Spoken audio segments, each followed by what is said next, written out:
Acá me dice Sofía, se puede hacer la clase para Leilui Nishmat. Leilui Nishmat Shimon Ben Sofía, claro, por supuesto, vamos a dedicar Leilui Nishmat, entonces Shimon Ben Sofía.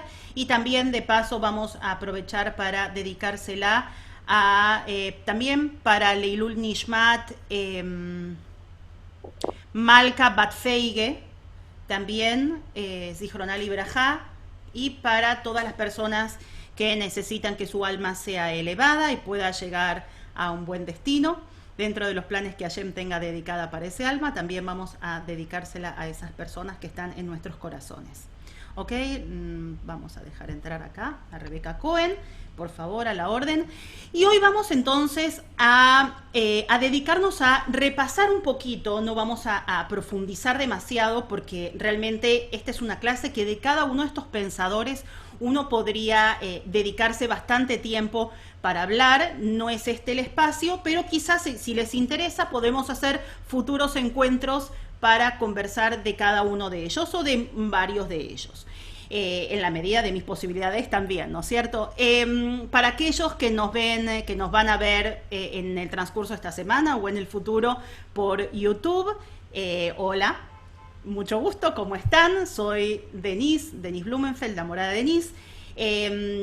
Siempre les pido que me dejen en los comentarios abajo desde dónde están mirando y algún comentario acerca de qué temas les interesa ver, pero principalmente esta vez los invito a todos los que están ahora acá conectados desde el Zoom y a los que están, los que van a ver este video en YouTube el día de mañana, que por favor entren a la página www.limudhai.com. Ahí van a ver que hay un botón que dice completar la encuesta. Si ustedes completan la encuesta, donde les pido simplemente que ingresen con su correo electrónico, solamente con su mail, y que me digan qué temáticas les gustaría encontrar dentro de mi canal y dentro de mi website, si eso va a llevarlos a un sorteo que voy a estar haciendo dentro de poco para ganarse media hora de clase individual personalizada. ¿Ok? Tiene la información ahí en el formulario para aquel que esté interesado, entonces www.limudhai.com. Hoy les cuento, vamos a cambiar el foco de la cuestión y vamos a adentrarnos en la clase. Estoy viendo personas que se quieren sumar, pero realmente no las conozco, no reconozco el nombre y el apellido, y para evitar problemas incómodos, no, disculpen, pero no voy a dejar entrar. Y eso es algo muy importante a nivel de seguridad. Me está preguntando Karen en Facebook que te buscamos. Pueden también encontrarme por el Limudhai, también así se llama la página de Facebook, y en Instagram también, @Limudhai. Y esta clase, a diferencia de otra que transmití el viernes, que era en vivo por Facebook, esta vez, y que después la posteé un poquito acortada en YouTube, en este caso no, esta clase no se está transmitiendo en este momento por Facebook. Así que simplemente para que sepan eso, van a encontrarla después editada con algunas cositas más en el canal de YouTube. Ok, les voy a contar entonces, vamos a adentrarnos al tema de la clase, ya son las 2:10 de la tarde. Vamos a empezar entonces dentro del marco de Coronando a Hashem, dentro de este ciclo de clases que está de alguna manera reuniendo la Rabanit Adina Rusek desde Guatemala. Y donde estamos participando un montón de morim de diferentes lugares. Es que aprovecho que tengo que entregar y les cuento el backstage de la cosa, por qué se me ocurrió este nombre tan diferente de lo que en general tiene que ver con las temáticas que se proponen en este ciclo de Coronando a Hashem. Y es porque tengo que entregar, hoy sí o sí, que tenía que haber entregado hace como 3 semanas atrás, un trabajo final para la universidad, para mi maestría. Estoy terminando ya el último semestre de la maestría y necesito entregar estos trabajos, y la única forma de motivarme a entregarlo y dejarlo ya pipí cucú y a dejarlo listo era por medio de hacer este video, o sabía que tenía este deadline del video, entonces también necesitaba terminarlo. Pero entonces es por eso que nos vamos a encontrar con esto. Y también les quiero pedir disculpas porque no voy a tener una presentación como hice la vez pasada, especial, donde les voy mostrando, digamos, las distintas diapositivas, justamente por lo mismo, porque estoy bastante ocupada con la realización de los trabajos que tengo de final de semestre, y estoy aprovechando en ese sentido. Pero quiero, aunque sea, presentarles a algunas de estas personas que tenemos acá, ¿no es cierto? presentarles brevemente a algunas de estas personas y compartir un poquito acerca de sus biografías y acerca de algunas reflexiones finales como para que puedan tener. Les voy a presentar en primer lugar a este señor que está acá. Ok, este señor que les mostré recién se llama Hermann Cohen. Que Hermann Cohen vivió en Alemania durante mediados del siglo XIX y fue un hombre judío, por supuesto, que vivía en la Alemania de la Ilustración, en una Alemania que estaba muy avanzada y también a nivel judaico muy asimilada. Después de Mendelssohn, de Moisés Mendelssohn, que quizás escucharon hablar, que vivió todo lo que fue la emancipación dentro del judaísmo, junto con otro país que estuvo liderando todo lo que fue la emancipación y el que los judíos podamos vivir como, ese era el lema de alguna manera de Moshe Mendelssohn, de vivir como judíos dentro de nuestra casa y fuera de nuestra casa, vivir como personas civiles. De alguna manera esto abrió la puerta a que personas que estuvieran, a que se rompan las fronteras de alguna manera de los guetos. Los guetos, las ciudades, los barrios cerrados donde vivíamos los judíos, de alguna manera empiezan a abrirse. Y el judío quiere ser parte de la sociedad civil. Entonces, no se ve tanto en la generación de Moshe Mendelssohn, que realmente no creo, por lo que leí de él y por lo que estudié de él, que haya tenido este tipo de intención. Sin embargo, ya en la generación de los nietos de Moshe Mendelssohn, la sociedad judía en Alemania estaba muy asimilada. No tanto, sí habían matrimonios mixtos, pero no eran tantos como, bueno, se encuentran hoy en día. Pero en aquel momento sí era gente que hablaba básicamente alemán, incluso había perdido, bueno, el hebreo prácticamente no se hablaba, muchos no hablaban, muchos usaban solamente el hebreo para cuestiones religiosas, sin embargo no lo conversaban. En ese momento muchos habían dejado incluso de hablar en yiddish o era medio vergonzoso el hablar en yiddish. Así que básicamente en estas personas ilustradas de la Alemania del siglo XVIII-XIX encontramos a judíos que pugnan y que luchan para ser vistos como alemanes. Por eso no es casual que hayan tenido después, durante la Shoah, el gran impacto de parte de las leyes de Nuremberg con el surgimiento del Tercer Reich y del inicio del nazismo, el impacto tan grande que tuvieron cuando fueron discriminados. Y de hecho Hermann Cohen, que era jefe de cátedra de la Universidad de Berlín, se ve, también tiene y se forma algo que se llamaba un numerus claustrus, esto en un término en latín, que lo que hacía era restringir la cantidad de estudiantes judíos que habían en las universidades y la cantidad de cátedras judías. Por lo tanto, estos grandes judíos, grandes pensadores que se sentían dueños de alguna manera, no dueños, pero se sentían sumamente alemanes, se vieron impedidos y expulsados en muchos casos del acceso a las universidades por tantas restricciones que habían en ese momento. La cuestión es que Hermann Cohen, que era este primer rabino, no era rabino, perdón, era un pensador que tenía un amplio bagaje en el, ¿cómo se dice?, en el pensamiento judío. Él fue formado en una casa sumamente religiosa, judía y con ideas judías bien fuertes. Sin embargo, él empieza a estudiar filosofía en la universidad, como les decía antes, y él empieza a adentrarse en el pensamiento de Kant, en el pensamiento de Immanuel Kant, que no era judío, para aquel que no sabe, y lo que empieza a pasar es que empieza a publicar artículos y empieza a hacerse famoso.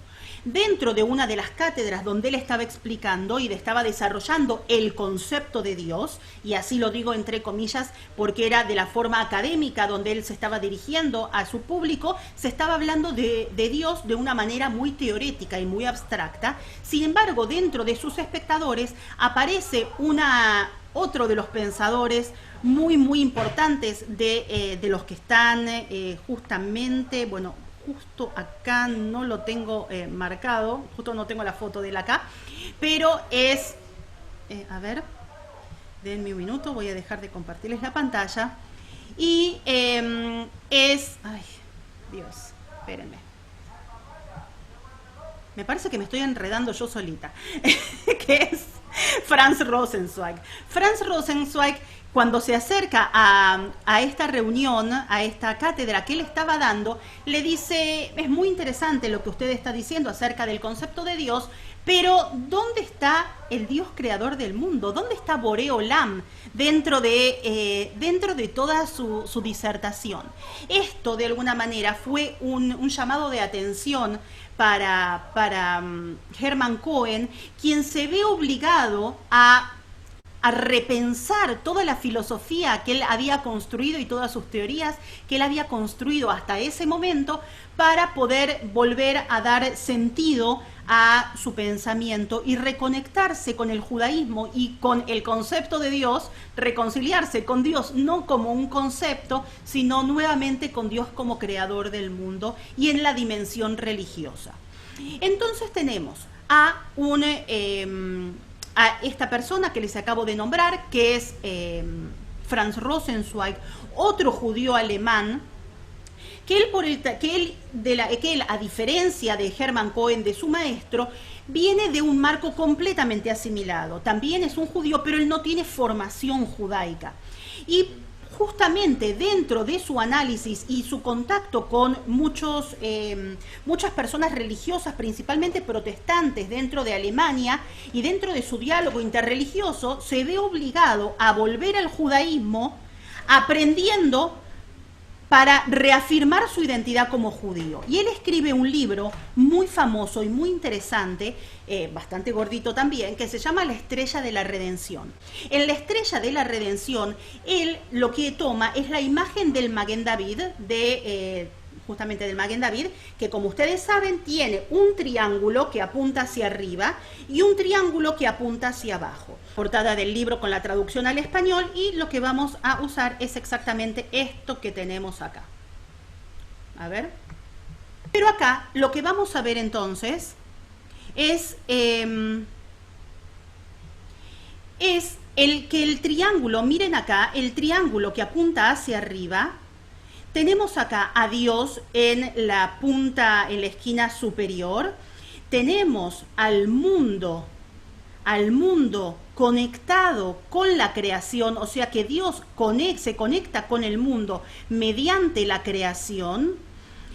Después también Dios se conecta con la humanidad por medio de la revelación.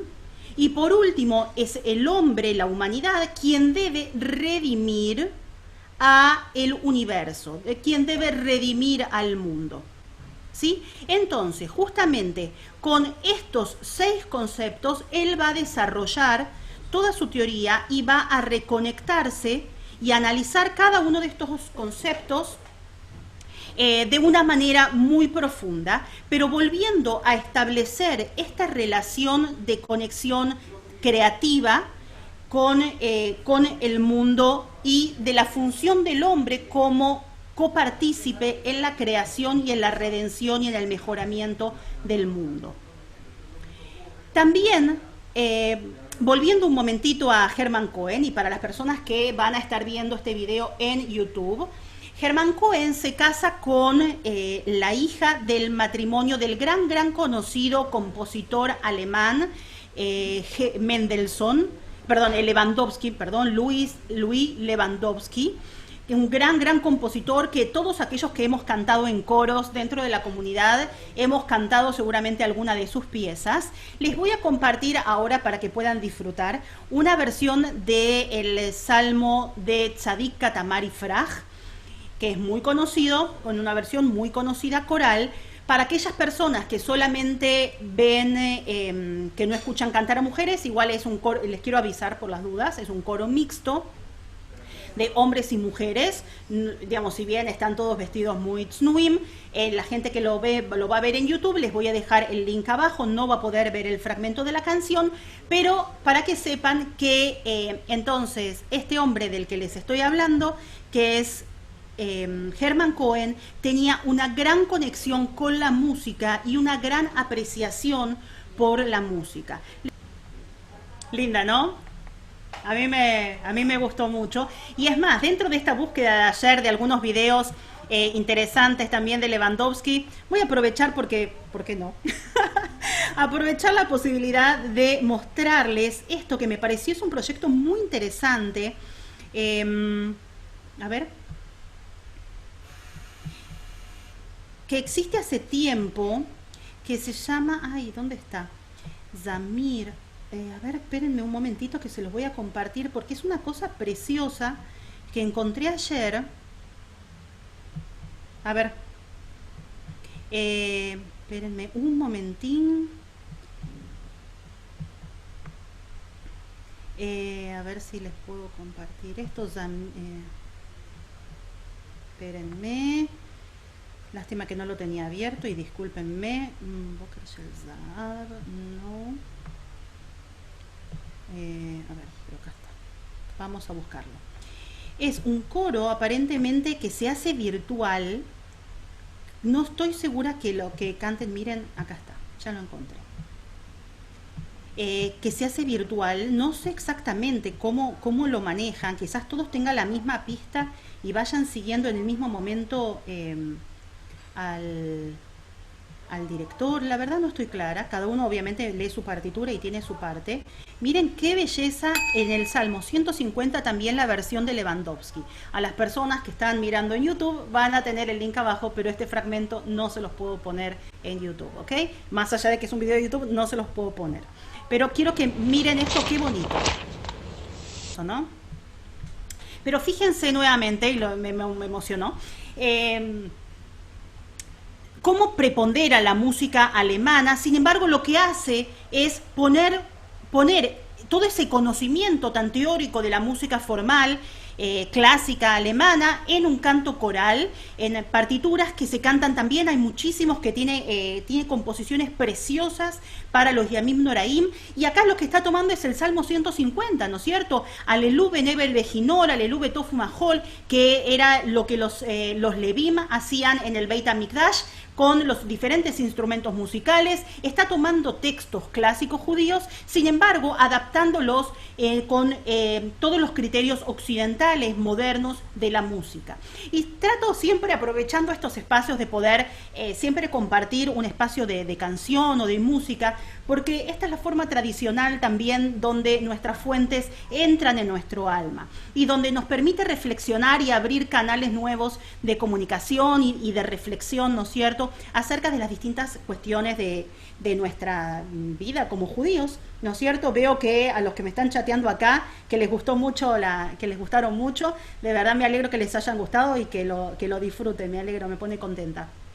Qué bueno.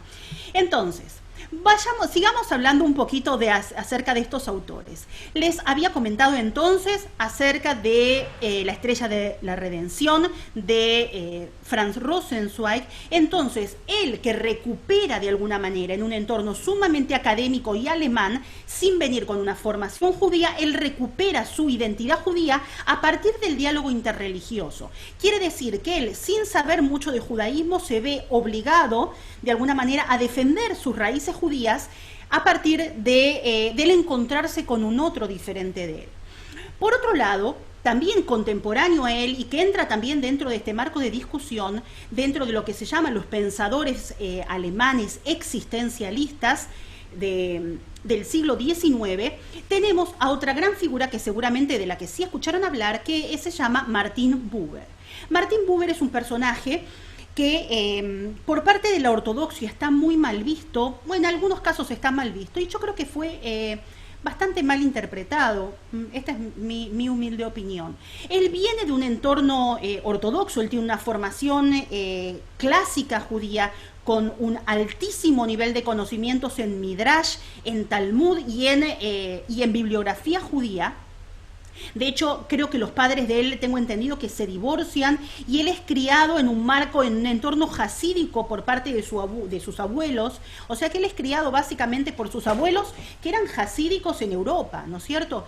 Entonces, él lo que hace en un primer momento es recuperar y reinterpretar toda la tradición jasídica que él había vivido, y también el Midrash, escribe un libro espectacular, dividido por temas de todo el Midrash y todo el conocimiento de sabiduría rabínica, y escribe entonces un libro muy muy famoso acerca del Midrash de Agadá, Midrash Agadá. El Midrash se divide en dos grandes rubros, Midrash Alajá y Midrash Agadá. Agadá definiéndose entre comillas como todo aquello que no tenga que ver con cuestiones legales, pero él escribe dos tomos de un libro que está dividido por temas. Entonces dice, por ejemplo, sobre la creación del mundo, y reescribe un montón de midrashim tradicionales del midrash, de la literatura del midrash, que estamos hablando de la literatura, qué sé yo, que se termina de compilar en el siglo, como alrededor del siglo II, III. Y él termina entonces haciendo como un compendio, una reorganización nueva por temas. En general, los libros de Midrash están divididos por los libros de la Torá, más los libros de, ¿cómo se llama?, de las Megilot, las 5 Megilot, de las que hablamos la clase pasada. Para aquel que no lo vio, tienen el video, van a tener el video acá linkeado, como el de Shira Shirim. Pero de esto es, por ejemplo, los libros de Midrash Rabbah, también están los libros de Midrash Tanjuma, Pirkei de Rabbi Eliezer y tantos otros, pero él entonces de alguna manera hace una síntesis dividida por temas, ya no de acuerdo a los libros o no de acuerdo a la parashá o de acuerdo a diferentes tópicos como están divididos esos libros, sino que él propone una reorganización nueva de estos libros de Midrash y estos Midrashim tradicionales. Ok, pero más allá del trabajo sobre Midrash, él va a proponer también a nivel catedrático y a nivel formal universitario, porque esto es algo muy interesante, y es que estos grandes pensadores que vienen de o que se ven invitados a tener una formación tradicional judía en fuentes, a partir del siglo XIX empiezan a sentir la necesidad de tener una búsqueda y tener una acreditación y de poder salir al mundo con títulos académicos reconocidos por el mundo en general. Es decir, que además de estudiar en el Heider y después en la Yeshiva y después en el Kolel, además dicen, ok, yo además quiero tener mi primaria y mis estudios formales que me dé el Estado, ¿no es cierto? Como hoy tenemos la escuela normal con nuestros títulos escolares normales, avalados por el Estado, de la misma manera con el secundario, para luego poder ingresar en la universidad, ¿no es cierto? Y poder tener además estudios académicos en los distintos ámbitos universitarios. La mayoría de estos filósofos viene en general, se va a meter en ámbitos de filosofía, de pensamiento, de literatura, pero también vamos a ver dentro de un ratito otro pensador u otro sabio que también como rabino va a incluirse, pero va a venir desde el ámbito de las ciencias duras. ¿Ok? Vamos a seguir analizando un poquito más acerca de esto. Estábamos hablando de Martin Buber. Martin Buber va a desarrollar, y de nuevo, es un gran concepto para analizar en toda una clase. Voy a nombrar simplemente al Regel Ajat, en el tiempo en el que uno puede estar parado en un pie, ¿no es cierto? Algunos conceptos centrales del pensamiento existencialista de Martin Buber. Él habla de la relación bilateral entre un yo, que sería la persona, en este caso la primera persona, con un tú, con un otro. El tú, cuando lo usa en mayúscula, se refiere a Dios. Habla de la relación yo-tú como una relación de intercambio existencial, donde cuando yo me encuentro con Hashem o con el tú con mayúscula, ese tú me transforma y tiene un impacto en mí y me transforma como persona. Hay veces que esa relación yo-tú se da, hay veces que no se da. Entonces, de acuerdo a Martin Heidegger a Buber, que es acá donde vienen algunas de las críticas, es muy criticado porque él dice, ok, entonces en los momentos donde no estás conectado, en los momentos donde no tenés esa relación existencial, no cumplís con mitzvot, porque no es auténtico. Entonces ponerte la kipá si vas a una cena de Shabbat es inauténtico si en este momento no te sentís emocionado. Y eso en ese sentido es bastante criticado por esos motivos. Ok, vale la crítica. Entonces tenemos esta relación yo-tú con el tú en mayúscula, pero también hay una relación yo-tú con tú en minúscula, con un par. ¿No es cierto? Hay veces que con nuestro prójimo también hace que nos transformemos. En el momento que escuchamos un shiur, en el momento que tenemos una transformación, en el momento que tenemos un hijo, en el momento que tenemos un esposo, ¿no es cierto? Que hay personas que hacen un clic especial con nosotros, que nos afectan, que transforman nuestra identidad, transforman nuestro yo. Entonces tenemos relación yo-tú, tenemos relación yo-tú mayúscula, y tenemos otra relación que va a hablar Martin Buber, que va a ser la relación yo-ello. Yo-ello, el ello es aquellas partes del mundo o aquellos seres del mundo con quienes tenemos una relación, digamos, utilitaria. ¿Sí? Que nos vamos a servir, nos vamos a aprovechar de esas cosas, pero no vamos a tener una transformación existencial ni una relación espiritual de contacto, ¿no es cierto?, y que no nos vamos a transformar por estar en contacto de esa cosa. ¿Ok? Esto es muy interesante porque hoy en día, y de esto estaba pensando, y justo cuando hoy a la mañana estaba escuchando hace un rato atrás el shiur de mi Rebbe Tzimfra del Lein acerca de Parashat HaShavua, que esta semana tenemos 2 parshiot, y que hablaba de cómo, vamos a recordar, estamos en Bamidbar capítulo 20, si no me equivoco, donde Moshe, Hashem le dice que hable a la piedra y no la golpee como la había golpeado la vez anterior, que le hable a la piedra. La piedra sería el elemento, mientras estaba haciendo este trabajo y pensaba justamente en todo esto combinado junto en mi cabeza, que es una bomba explosiva total, como se podrán imaginar, entonces pensaba en la piedra como el ello de Buber, que más ello que una piedra, ¿no es cierto? Es como algo de la naturaleza, de lo que uno simplemente puede tener alguna función utilitaria, que no tiene una vida necesariamente, pero para la Torá, y miren, acá me pareció una cosa maravillosa, que de la piedra iba a salir agua, que la Torá es comparada con el agua, entonces incluso de una piedra a la que uno puede establecer una relación yo-tú con la piedra y no yo-ello, ¿no es cierto? Siguiendo en estos términos de Buber, uno hablándole a la piedra, Moshe, hablándole a la piedra puede extraer una fuente, un manantial de sabiduría hasta de una piedra. Eso nos invita, y acá de nuevo, y voy a retomar la lectura en realidad de otro de los pensadores que están dentro del flyer, entre comillas, que les había armado por acá, a ver, para que lo veamos. Acá lo incluí al Rebbe de Lubavitch. ¿Por qué lo incluí al Rebbe de Lubavitch? Como les decía antes, el Rebbe de Lubavitch, a diferencia de todos los otros grandes rabanim que tuvo Chabad y que tienen otros movimientos no Chabad del judaísmo y que tienen grandes seguidores y una gran proliferación en cuanto a libros escritos, a diferencia de ellos, el Rebbe de Lubavitch tiene, además de su formación religiosa, él viene también de un ámbito académico. Él estudió física, él estudió matemática, estudió en la Sorbonne, estudió en la Universidad de Berlín. Es una persona con formación académica también. Entonces, no solamente se quedó como en el ámbito seguro, entre comillas, seguro de la yeshiva y el kolel y el mundo judío, sino que él además permitió el estar inmerso también en un ámbito no judío, en un ámbito mundano, para que esas ideas también puedan entrar y transformarse dentro de su ser y su cabeza. Entonces, siguiendo todo esto que estamos diciendo, bueno, hay muchísimo más, estoy viendo la hora y que se sigue pasando, pero vamos a seguir analizando que sea algunas partes de esto que estamos diciendo.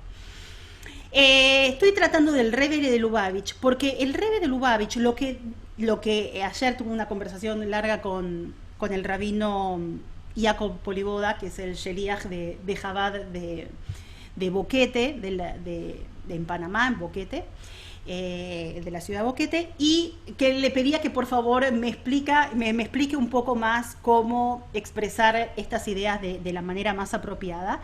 Entonces él me decía que, de acuerdo a su lectura, de alguna manera lo que el Rebbe proponía era redimir las chispas de sabiduría que estaban desparramadas después de lo que se llama en hebreo Shbirat HaKeilim, después de que las chispas divinas, que los cuencos, los recipientes se rompen de alguna manera quedan diseminadas chispas de divinidad en todo el mundo.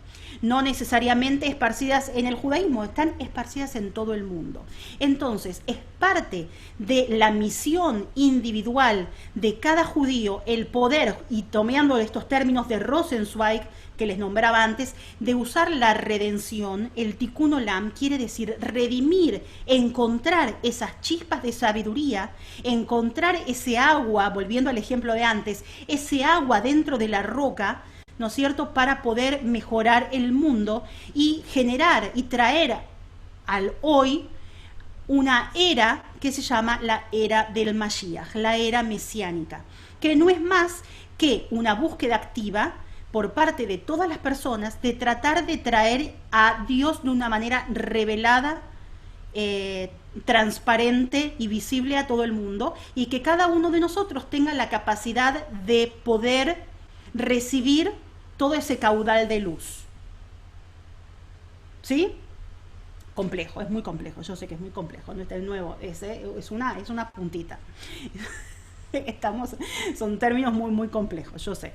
Ok, pero vamos a seguir entonces, ya hablamos un poquito de Hermann Cohen, hablamos un poquito de Franz Rosenzweig y de la Estrella de la Redención, de Martin Buber, vamos a hablar un poquito de Emanuel Levinas. Emanuel Levinas también es descendiente de todo este pensamiento, que también, si no me equivoco, él es sobreviviente de la Shoah. Y justamente, igual que todos estos pensadores, tienen en común, primero, todos fueron formados en la época antes de la Primera Guerra Mundial, y producto del inicio del nazismo y el alto grado de antisemitismo en Europa en el periodo de entreguerras, que fue un periodo específicamente de mucho florecimiento académico y de reconocimientos académicos. En esa época estaba, ¿cómo se llama?, Albert Einstein y muchísima gente que sabemos de las cabezas y de la idoneidad de esta gente, pero cuando empieza tan fuerte en el 39 el Tercer Reich, con todo su esplendor y todo el antisemitismo, muchos de ellos se ven obligados a emigrar, muchos de ellos emigran, en principio a Francia, y después muchos catapultan de alguna manera para Estados Unidos principalmente, que es donde pueden plasmar y seguir desarrollando todo su pensamiento. Dentro de estos pensadores tenemos, como les decía antes, al Rebbe de Lubavitch, algunos en calidad de rabinos, no solamente como pensadores, sino que además al tener a cargo una comunidad que, sabemos de las distintas envergaduras que tomó esto, en el caso del Rebbe de Lubavitch, vamos a encontrarnos también con un Yosef Dov Soloveitchik, que también desde Yeshiva University lo que hace es obligar de alguna manera a que todas las personas que quisieran recibirse de rabinos en una línea ortodoxa dentro de Yeshiva University tienen que tener estudios académicos válidos también. Esto que está muchas veces ligado como al conservadorismo, ¿no es cierto?, que se obliga a los rabinos a que tengan sus estudios de licenciatura para poder recibirse como rabinos. El rabino Dov Soloveitchik, desde la ortodoxia, estamos hablando, les vuelvo a decir, inicio de la Segunda Guerra Mundial, estamos hablando de 1940 por ahí, él dice que para recibirse de rabino, los rabinos tenían que tener un título académico formal. Y eso es muy interesante, de nuevo, para poder entender qué es lo que pasa en el mundo. Uno tiene que saber, porque uno vive en este mundo. Uno no vive en el mundo de las ideas de Platón. Entonces es muy importante que cuando uno analiza las fuentes judías, de la misma manera que en el Talmud existe toda esta diversidad de rabinos de distintas generaciones que discuten para tratar de resolver, ¿cuál es la halajá de Maasé? ¿Cuál es la ley? ¿Cómo se tiene que aplicar esto a nuestra realidad hoy? Entiende, por ejemplo, el rabino Dov Soloveitchik también que solamente aquel que podía tener este conocimiento del mundo y este conocimiento de la realidad podía adecuar el mensaje judío y las fuentes judías a la población que tenían adelante. Ya entonces les dije Soloveitchik, al final Levinas no lo nombré. Vamos a hablar de Levinas, pues. Y después vamos a hablar de Abraham Yoshua Heschel. Vamos a ver, nos quedan como unos 13 minutos. Vamos con Levinas, pues. Emanuel Levinas él le llama la atención poderosamente, y siguiendo con este lenguaje de Buber, del yo-tú, él siente que el rostro del otro es quien me da a mí mi identidad. Quiere decir que la cara del otro, la mirada del otro, es quien me conforma a mí como un ser humano. Si yo no miro al otro a los ojos, lo estoy de alguna manera cosificando, siguiendo de nuevo en estos términos buberianos, ¿no es cierto? En el momento de que yo veo al otro, le veo la cara, le veo los ojos, veo el rostro del otro, esto en términos de Levinas, de alguna manera el otro me necesita y me demanda y requiere de mí una responsabilidad. Él compara al otro necesitado, a este rostro del otro que necesita, con esta imagen bíblica del huérfano, la viuda y el pobre, que necesitan tanta la asistencia de todo el resto de la comunidad para ser. Si no se consideran, dice el Talmud, que estas personas se consideran como muertas. Imagínense entonces, si es el otro, en su sufrimiento, en su carencia, que me demanda, exige el máximo de mí, exige que yo pueda darle, incluso dejar hacer, literalmente dejar digamos, que yo no sea tan importante y entregarme directamente al otro. Esto, en el caso de la Shoah, él habla de algo que a mí particularmente, más allá del tema del rostro del otro, me resulta muy, muy interesante. Y él lo que dice también, habla de la imposibilidad de entender el sufrimiento del otro. ¿Qué quiere decir? Muchas veces cuando escuchamos a un amigo, un conocido diciendo sí, que está sufriendo una situación, una pérdida, un duelo, lo que sea que esté atravesando como una situación de pérdida y dolorosa, le decimos yo te entiendo. En el momento que le estamos diciendo yo te entiendo, estamos haciendo una reducción de la experiencia y la vivencia única y singular del otro para poder entenderlo en nuestro sistema. En vez de dejar que el otro, con su grito desesperado y de angustia única y singular por su forma individual de vivir su experiencia, pueda expresar ese sentimiento desgarrador, nosotros tendemos a hacer una economía, ¿no es cierto? Y decir, sí, yo también tuve alguna pérdida, yo también entiendo, para generar una empatía, que por un lado está bien, entre comillas, pero por el otro lado hace que ese sufrimiento y esa situación que está viviendo y atravesando el otro pierda la singularidad y lo desgarradora de su propia experiencia. Uno que debería hacer, de acuerdo a Levinas, o de acuerdo a lo que yo entendí de Levinas, es acompañar al otro en ese sufrimiento desgarrador, aunque no tenga sentido. Aunque para mí no tenga sentido, tengo que dejar que la persona pueda liberar y vivir y transitar esa situación dramática que está viviendo y acompañarlo en lo máximo posible, porque el sufriente, el otro, el rostro del otro me demanda. Y tengo que ponerme al servicio del otro. Esto entonces es de acuerdo a la postura de Levinas, y nuevamente, después vamos a sacarlo como conclusión. Vamos a dejar ahí a Levinas y vamos al último de los pensadores que quería traer, que era el rabino Abraham Yoshua Heschel. El rabino Abraham Yoshua Heschel, al igual que les nombraba antes a Soloveitchik, también se forma en ámbitos académicos. Él se forma, además de tener una amplísima formación de Hasidut, de distintas líneas de Hasidut, y de ser de los descendientes del rab de Mezrich, también, que era discípulo, si no me equivoco, de Arizal, si no me equivoco, ahora entré en duda. Ahora que me escuchen, ahora entré en duda. Quizás Betty, ¿vos te acordás? No me acuerdo, ahora se me fue la onda. La cuestión es que él tiene una amplia formación judía, rabínica, hasídica, y él también, por escaparse del entorno de la guerra, de la Segunda Guerra Mundial que se estaba viniendo, es llevado por la Academia de Estudios Rabínicos Reformista en Estados Unidos. Entonces él cae en este centro de formación rabínica reformista, y él dice en la bibliografía que él no se siente cómodo y termina unos años después viviendo su vida y en ámbitos de formación rabínica, pero a nivel conservador. Él hace una lectura de los profetas, del libro de los Nevi'im, de la Torá, ¿no es cierto? No de la Torá, del Tanaj, del libro de los profetas, maravillosa, Él, por ejemplo, él desarrolla muchísimo en la época de los 70 todo lo que fue la acción social. Él marchó junto a Martin Luther King por los derechos de los negros en Estados Unidos. Él tiene una vida donde toma y pone mucho el énfasis, porque sentía que de nuevo la sociedad americana en ese momento estaba necesitando de eso, y toma mucho de lo que es la reivindicación de los derechos desde la Torá, desde las fuentes judías, para luchar por los derechos. O sea, en su momento lucha por los derechos de los judíos, pero hay otros grupos minoritarios también que también necesitan que sus derechos sean validados, y él entonces es que va a marchar junto a Martin Luther King.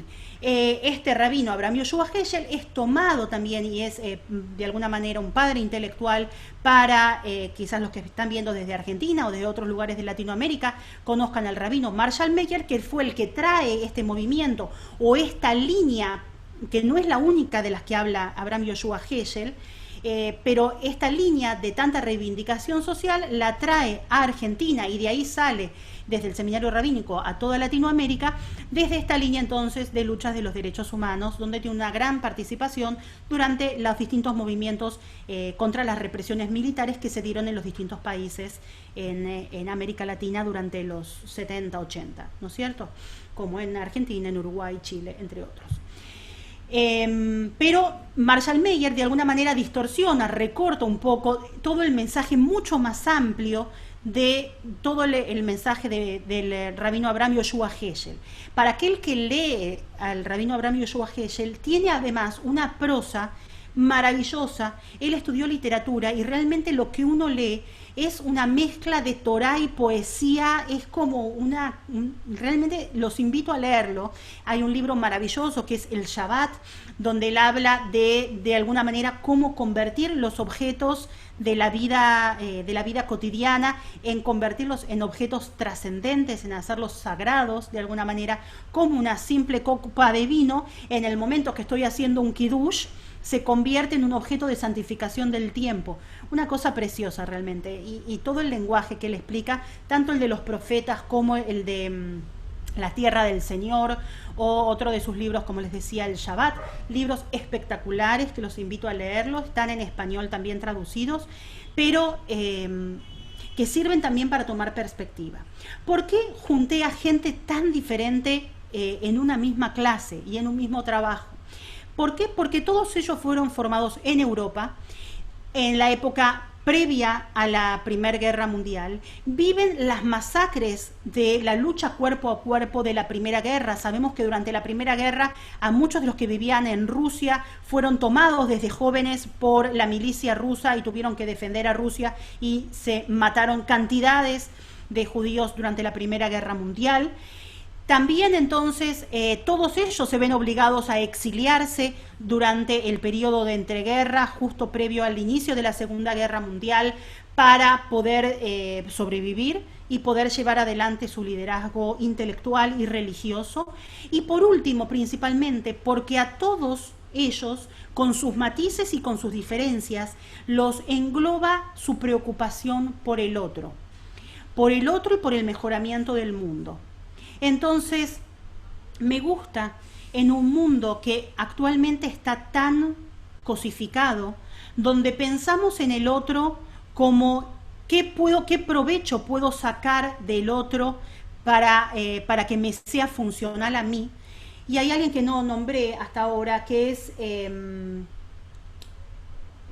nombré a Soloveitchik, pero no, miren, no les conté a Soloveitchik. Soloveitchik también, junto con Heschel, habla de, él analiza, entre otras cosas, analiza el Génesis 1 y el Génesis 2, y ve al Adán 1 y al Adán 2 de una manera diferente. Mientras que el Adán 1, que se crea, Dios mismo lo crea como hermafrodita, es decir, que ya lo crea como inseparable del entorno social, y donde el Adán en Génesis 1 es obligado a dominar la tierra. Por lo tanto, al dominar la tierra, y volviendo a los términos de Buber, tiene un encuentro utilitario con las otras personas, en tanto todos tenemos que formar parte de este engranaje para dominar la tierra y controlarla.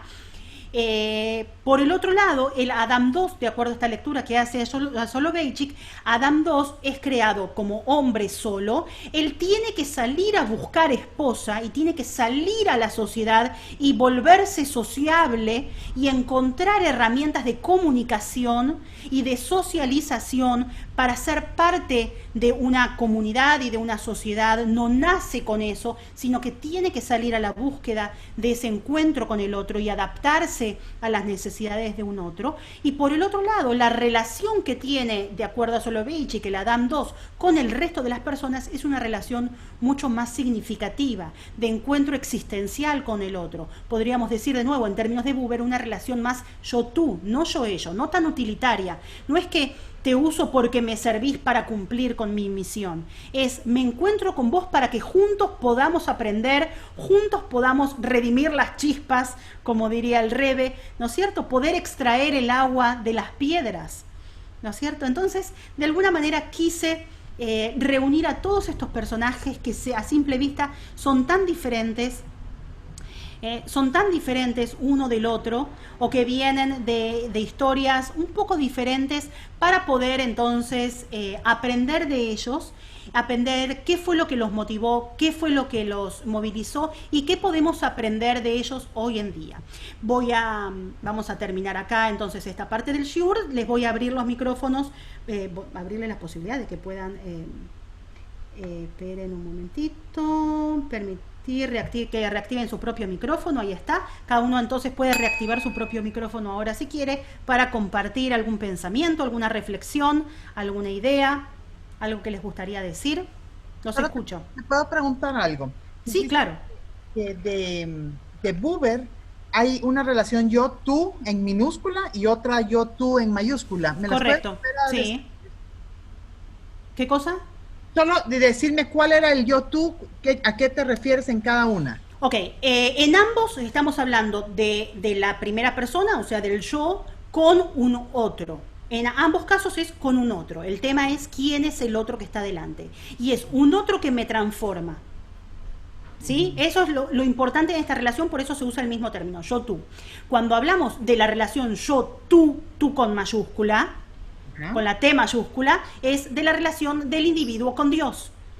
Es que en el momento que yo estoy conectada con Dios, esta relación me transforma y me invita a cumplir con mitzvot, etc.